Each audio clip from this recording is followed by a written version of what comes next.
En direct. En direct, toujours de Voix d'étoiles, où on vient de connaître le palmarès et on est très très content que les deux Marie, Marie Nonen Macher et Marie Bureau, soient repartis avec deux récompenses. Alors, il y a une récompense de la meilleure bande-son 2021 et une récompense pour la meilleure voix masculine. Ouais, voilà, hein, c'est assez stupéfiant. Que je représente, voilà. qu'elle représente dignement, je tiens à le dire. Deux rôles dans le film, la voix de Wheezy, je prononce décidément très mal, et la voix de Maman Souris. Et de la maman. Voilà. Alors on va commencer par toi Marie, on va se tutoyer. Comment es-tu venue au doublage et aux créations vocales, ce qui n'est pas exactement la même chose?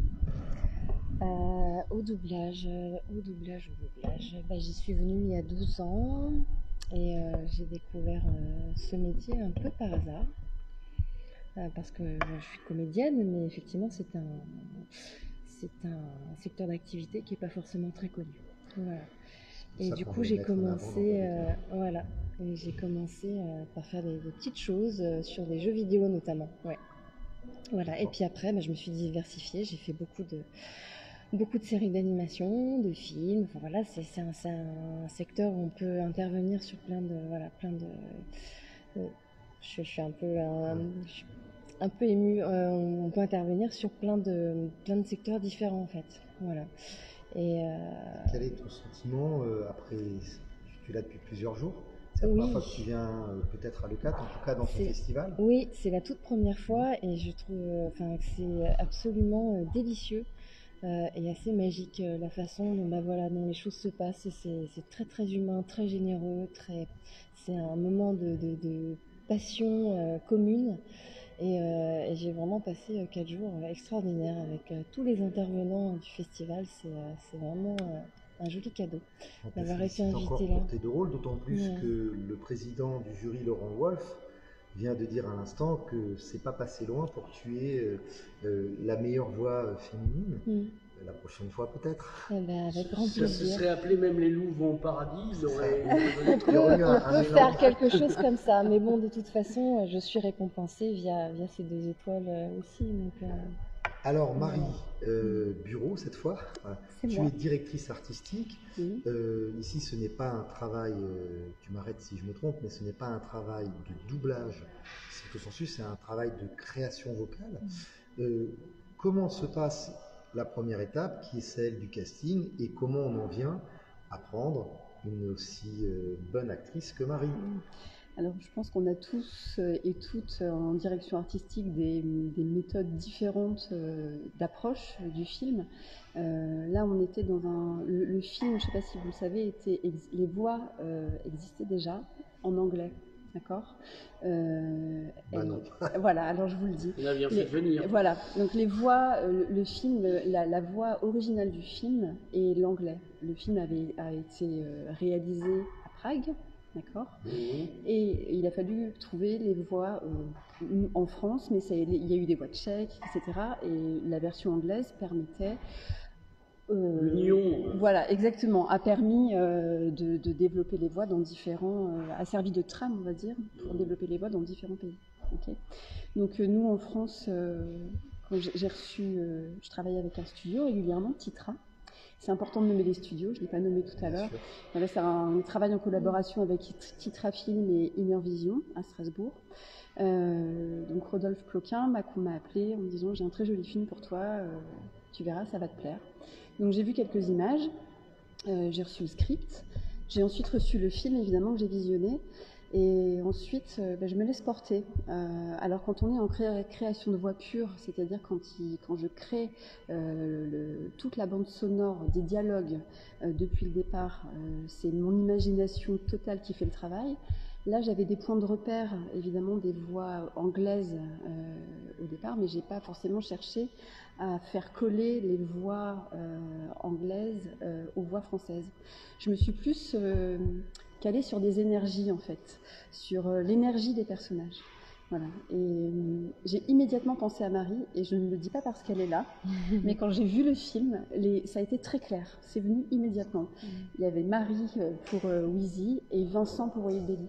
Vincent pour sa sensibilité. Vincent, c'est quelqu'un qui a un cœur énorme, que j'ai connu à une époque où il faisait énormément de théâtre. Et qui a une sensibilité incroyable, une finesse de jeu incroyable. Et ce petit renard qui se retrouve embarqué et accusé d'une chose qu'il n'a pas commise et qui doit faire finalement ses preuves par rapport à cette petite souris totalement impertinente. Voilà. Enfin, je trouvais que Vincent, avec son émotion naturelle, il a un phrasé qui ressemble un peu à celui de White Belly. Évidemment, White Belly bégait beaucoup, Vincent ne bégait pas comme ça dans la vie, mais en tout cas, il y avait cette sensibilité pour Vincent que j'ai trouvé vraiment pile poil correspondre à White Belly. Et pour Marie, c'était Marie est une jeune femme pleine de ressources, voilà, qui conscientise énormément de choses. Et je trouvais que Wheezy avait ce truc un peu, voilà, comme ça, de vouloir réfléchir, de vouloir maîtriser, de vouloir, et en même temps, derrière ce petit caractère comme ça, se cachent des choses vraiment tendres et douces et voilà. Et puis voilà, une énergie vocale et puis deux voix qui vont ensemble aussi. C'est-à-dire que quand on fait un choix, c'est pas seulement... en fait, on va avoir peut-être des désirs de choisir un comédien ou une comédienne, mais après, le film, c'est une harmonie, c'est comme une musique en fait, c'est une partition musicale. Il faut qu'ensuite, les voix s'harmonisent et soient suffisamment différentes en même temps pour apporter du contraste et du relief. Et c'est ça, la recherche de mon travail. Alors, j'ai été trop bavarde, pardon. Non, je pense que vous venez de très bien résumer finalement les deux prix que vous avez eu. Il en manque un troisième, la prochaine fois bien sûr. La meilleure voix masculine en expliquant tout le travail de votre collègue que vous avez quand même recruté. Oui. Vous en avez très bien parlé. Et l'univers sonore d'une manière générale qui a apporté ce prix de la meilleure bande son 2021 parce que la musique, les bruitages, nous on a eu de la chance de voir des extraits. Et vous avez eu du nez, félicitations. Merci. Et c'est aussi un grand merci, je le redis encore, à Alexandre Charlet. C'est son premier film d'animation et c'est une énorme responsabilité artistique, financière. C'est beaucoup de stress, c'est beaucoup de sacrifices personnels, évidemment. Enfin, il y a toujours des histoires derrière les productions. Il y a toujours des histoires derrière les productions des films. Et je suis vraiment extrêmement heureuse que aussi ce film ait eu ses prix. Pour Alexandre, qui mérite vraiment. Voilà, je suis très fière qu'on ait pu tous ensemble porter ce film aussi pour lui, pour les films du Cygne, et j'espère qu'il y aura d'autres beaux projets avec eux. Alors, quel est l'enjeu des prix? Une fois qu'on a des prix, on en parle à ses parents, parce qu'on est fiers, mais est-ce qu'il y a un enjeu commercial au niveau des prix? En fait, c'est toujours, je pense que c'est quand même une très jolie carte de visite pour tous, c'est-à-dire pour la production, puisque je parlais d'Alexandre, c'est montrer que la production peut réaliser des films qui plaisent au public, qui ont une véritable portée, dont on aime les messages, ça c'est hyper important, parce que voilà, chaque film a une histoire à défendre, je pense, et ce film-là a une histoire à défendre. Porte plein de messages. Il y a plusieurs interprétations possibles. Il y a des discussions et des débats possibles autour de tous les films. Donc voilà, ça montre qu'un film est, comment dire, j'aime pas utiliser le mot valable, mais en tout cas a eu une reconnaissance d'un jury, d'un public, etc. Donc ça, c'est très important pour les productions. Et ensuite, le film, si je peux me permettre, oui, vas-y. C'est que là, pour le coup, l'enjeu, il est quand même assez de taille, je pense, parce que le film vient de sortir en salle, il n'est pas distribué dans beaucoup de salles, et le fait d'avoir eu 2 prix comme ça dans ce festival peut lui donner une visibilité tout d'un coup, ça peut peut-être booster sa visibilité et du coup convaincre des diffuseurs de le diffuser dans plus de salles en fait. Ce qui serait une belle reconnaissance pour Alexandre. En tout cas, je tiens à dire qu'en dehors de Port-le-Cac, avec mon associé Frédéric Perrault, nous avons d'autres cinémas, dont celui de Cagnon-Roussillon, pas très loin, et que le film est là-bas depuis le 27 octobre. avant même qu'on sache qu'il y avait un prix. Merci. Parce que c'est un film qu'on souhaitait défendre. Je pensais que c'était un film français, j'avais vu et en fait c'est un film européen. Oui, c'est un film européen. C'est magnifique. C'est un film européen, mais c'est un film européen, mais il y a une vraie coproduction, c'est-à-dire qu'il y a production française, production tchèque, je crois qu'il y a une partie production polonaise. Et un quatrième pays, je ne vais pas dire de bêtises, donc je ne vais pas la dire, mais en tout cas européen, ça c'est certain. Voilà. Mais il y a une tradition de l'animation tchèque. Oui. Depuis l'époque tchécoslovaque, Oui. même pour les plus anciens, c'était à l'époque du rideau de fer. Oui. Et moi, la petite taupe, elle m'a fait penser à la petite taupe, qui est le personnage emblématique du cinéma d'animation tchèque. Oui. Et c'est vrai que le film a été, quand on l'a présenté, on l'a aussi présenté comme étant un peu le film qui exprimait le renouveau de l'animation tchèque. Et il se trouve qu'à Annecy, j'ai vu un autre film, Une famille afghane, c'est ça, Ma famille afghane. Peut-être. Et dont la réalisatrice est tchèque elle aussi. Alors c'est de la 2D, c'est un travail complètement différent, mais il y a une émulation en plus en ce moment, un vrai renouveau de ce cinéma et qui mérite d'être souligné. Et c'est vrai que il y a toujours eu un cinéma d'une excellente qualité.